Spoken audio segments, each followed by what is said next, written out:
बिस्मिल्लाहिर्रहमानिर्रहीम, अस्सलामुअलैकुम। आप देख रहे हैं रुबीना रिएक्शन व्लॉग। जी हाँ फ्रेंड्स, आज बहुत ही अच्छा दिन है। आज बहुत ही बड़ी खुशखबरी की बात यह है कि सलमान अजहरी साहब की रिहाई हो चुकी है, उन्हें जमानत मिल चुकी है। लेकिन थोड़ी सी दुख की बात यह है कि उन पर फिर से एक FIR हुआ है जो कि कच्छ से हुआ है। अब उन्हें वहाँ लेके जाया जा रहा है। तो खैर इतनी बड़ी मुसीबत थी जो कि टल गई है। लेकिन आपको ये बताती हूँ कि ये मामला कहाँ से शुरू हुआ था। ये मामला जूनागढ़ से शुरू हुआ था जो कि गुजरात में है। और ये मामला वहाँ इस तरह था कि वहाँ एक जुलूस थी, तकरीर का इंतज़ाम किया गया था। वहाँ तकरीर थी जूनागढ़ में और वहाँ मौलाना साहब कुछ अशार पढ़ते हैं। अब ये अशार तो वो उन्होंने प्रॉपर एक धर्म के बारे में तो नहीं कहा था, किसी इंसान के बारे में तो नहीं कहा था, और न किसी की जात के बारे में कहा था, और न हिंदुओं के बारे में कहा था। इन्होंने ये अशार उसके लिए पढ़ा था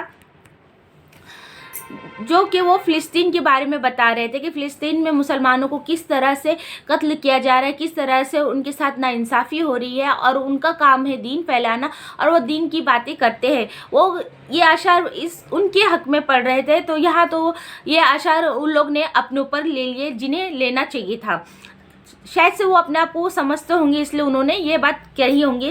खैर ये तो हमारा कुछ मंशा नहीं होता है कि हम किसी के धर्म के बारे में कहें, लेकिन अजहरी साहब ने अपने तकरीर में फ़िलिस्तीन के बारे में, मुसलमानों के बारे में कह रहे थे और वहाँ वो कुछ अशार पढ़ रहे थे। अशार में उन्होंने कुछ कुत्ते का जिक्र किए। तो कुत्ते को लेके वो सब समझ गए कि ये हमारे लिए कह रहे हैं, ये हमारी जात को कह रहे हैं, तो उस वजह से वो उन्होंने FR किए। लेकिन जब ये तकरीर ख़त्म हुई, ये जलसा ख़त्म हुआ, तो वो घाट कोपर गए, वहाँ पहुँचे, वहाँ उनके मकाम पे। लेकिन वो ये जब FIR वहाँ से दाखिल की गई गुजरात से, तो उन्हें घाटकोपर पुलिस स्टेशन पे बताया गया। फिर वहाँ से उन्हें पुलिस ने अरेस्ट किया क्योंकि उन पे ये सब एलिगेशन लगे हुए थे, क्योंकि उन्होंने भड़काऊ भाषण किया है और उन्होंने कुत्ते का जिक्र किया है, जिसमें से ये इन्होंने हिंदुओं को बोले है या किसी जात को ये मेंशन नहीं किए थे। लेकिन लोगों ने अपने ऊपर खामखा ले लिया और इतना बड़े बात का बवाल मचा दिए। यानी कि बात इतनी सी और बवाल बहुत सारा था, जबकि ये सब बात किसी के लिए थी ही नहीं।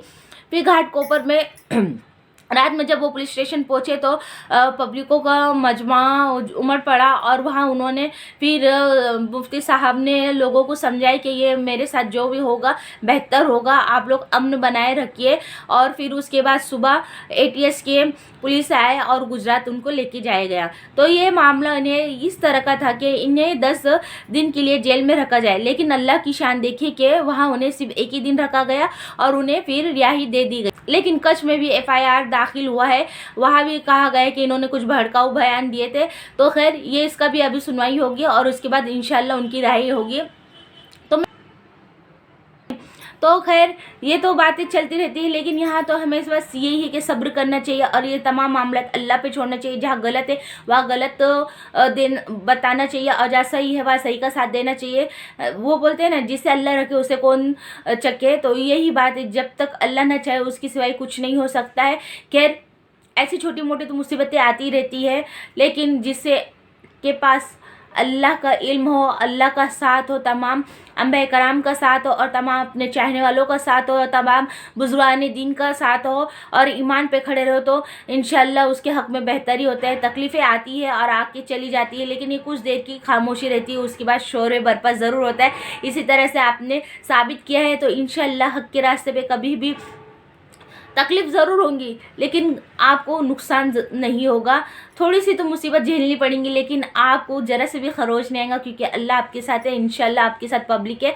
तो सबसे बड़ी खुशी की बात यह है कि आज उन्हें रिहाई ज़रूर मिल गई है, लेकिन थोड़ा सा अभी कच्छ में जो केस है उसकी मामलात की सुनाई देखिए कब तक होती है, तो इंशाल्लाह वो भी हो जाएगी। तो नाज़रीन देखिए आपको ये वीडियो किस तरह से लगा। अगर आपको अच्छा लगा तो प्लीज़ आप मेरी वीडियो को लाइक कीजिए, शेयर कीजिए और सब्सक्राइब कीजिए। Thank you.